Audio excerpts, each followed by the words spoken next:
नमस्कार मित्रांनो, इन्व्हेस्टमेंट माहिती यूट्यूब चॅनलवर तुमच्या सगळ्यांचे स्वागत आहे.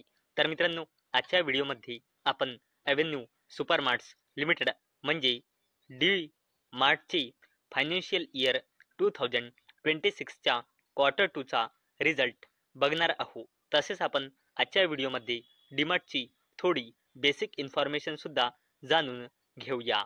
तर चला व्हिडिओ स्टार्ट करूया. तर मित्रांनो, सगळ्यात पहिले टायमिंग बघूया की डीमार्टचे क्वार्टर 2चा रिझल्ट कोणत्या टाइमला आला आहे. तर मित्रांनो, डीमार्टचे क्वार्टर 2चा रिझल्ट 11 ऑक्टोबर 2025 म्हणजे आज दुपारी 3:30 वाजता आला आहे.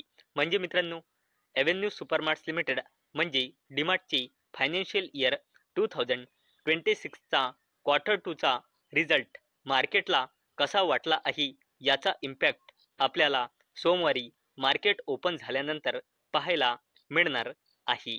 तर चला व्हिडिओ स्टार्ट करूया. तर चला मित्रांनो, आता आपण एव्हेन्यू सुपरमार्ट्स लिमिटेड या कंपनीचे फायनान्शियल इयर 2026च्या क्वार्टर 2चे कन्सॉलिडेटेड नंबर बघूया. तर मित्रांनो, येथे जे नंबर दिलेले आहे ते सर्वचे सर्व कोटीमध्ये दिलेले आहे, फक्त EPSला सोडून, म्हणजे अर्निंग्स पर इक्विटी शेअरला सोडून. आणि मित्रांनो, हा जो EPS असतो तो फक्त रुपीजमध्ये असतो. तर चला बघूया कन्सॉलिडेटेड नंबर. तर मित्रांनो, हा आहे फायनान्शियल इयर 2025च्या क्वार्टर 2चे कन्सॉलिडेटेड नंबर.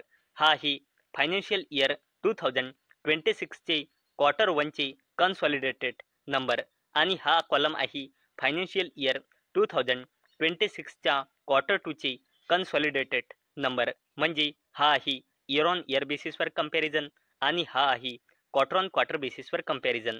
तर मित्रांनो, एव्हेन्यू सुपरमार्ट्सचा रेव्हेन्यू इयर ऑन इयर बेसिसवर वाढला आहे 14,444 कोटी रुपयांनी 16,676 कोटी रुपये. आणि क्वार्टर ऑन क्वार्टर बेसिसवर देखील मार्जिनली वाढला आहे 16,359 कोटी रुपयांनी 16,676 कोटी रुपये. आणि जर आपण कंपनीचा टोटल इन्कम बघितला तर तो इयर ऑन इयर बेसिसवर वाढला आहे 14,478 कोटी रुपयांनी 16,695 कोटी रुपये. आणि क्वार्टर ऑन क्वार्टर बेसिसवर देखील वाढला आहे 16,380 कोटी रुपयांनी 16,695 कोटी रुपये. आणि जर आपण टोटल एक्सपेन्सेस म्हणजे खर्च बघितले तर ते इयर ऑन इयर बेसिसवर वाढले आहे 13,574 कोटी रुपयांनी 15,751 कोटी रुपये. आणि क्वार्टर ऑन क्वार्टर बेसिसवर देखील वाढले आहे 15,321 कोटी रुपयांनी 15,751 कोटी रुपये.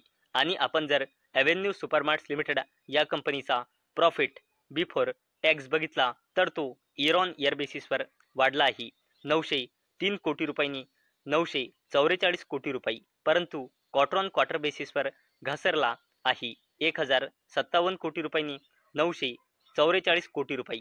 आणि जर आपण एव्हेन्यू सुपरमार्ट्स लिमिटेडचा नेट प्रॉफिट आफ्टर टॅक्स बघितला तर तो इयर ऑन इयर बेसिसवर वाढला आहे 659 कोटी रुपयांनी 684 कोटी रुपये, परंतु क्वार्टर ऑन क्वार्टर बेसिसवर खाली आलेला आहे 772 कोटी रुपयांनी 684 कोटी रुपये.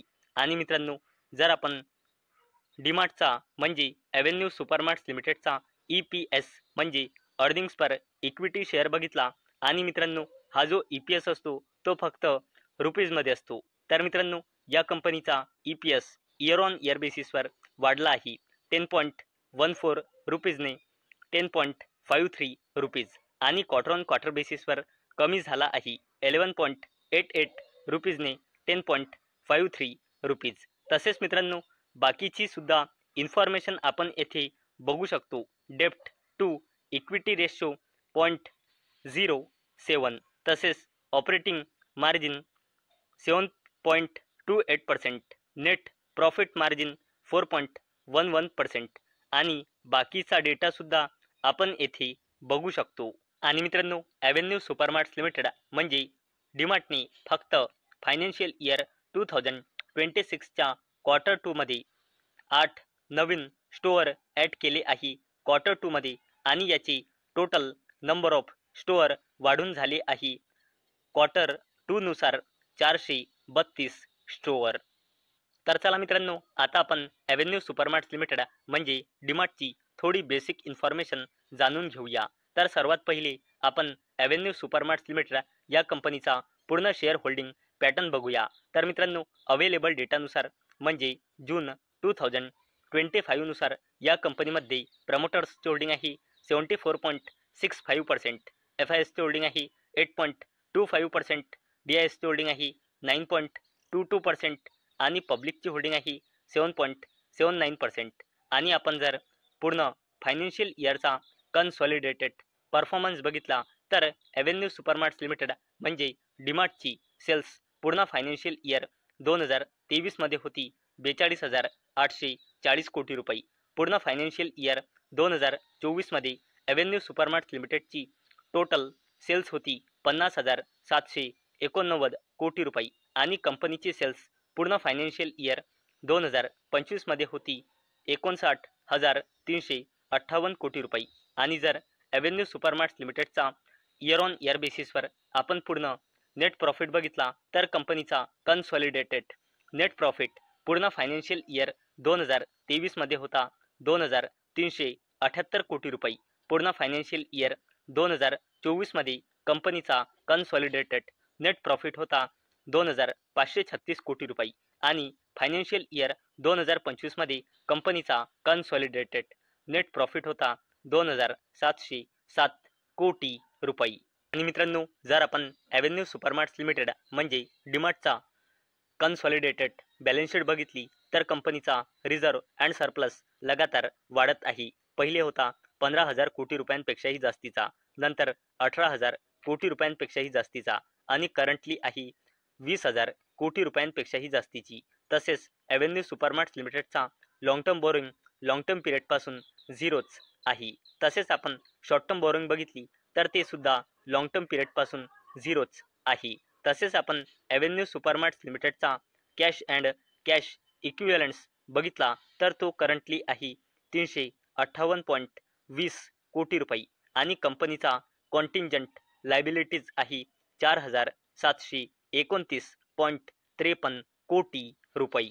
आणि मित्रांनो, ॲव्हेन्यू सुपरमार्ट्स लिमिटेड म्हणजे डीमार्टमध्ये अवेलेबल डेटानुसार म्हणजे जून 2025 नुसार प्रमोटर्सची होल्डिंग आहे 74.65% आणि या कंपनीमध्ये प्रमोटर प्लेजिंग पर्सेंटेज आहे 0%. म्हणजे मित्रांनो, याचा अर्थ असा की ॲव्हेन्यू सुपरमार्ट्स लिमिटेड या कंपनीच्या प्रमोटर्सने आपला एकही शेअर प्लेज म्हणजे गिरवी म्हणजे गहाण ठेवलेला नाही.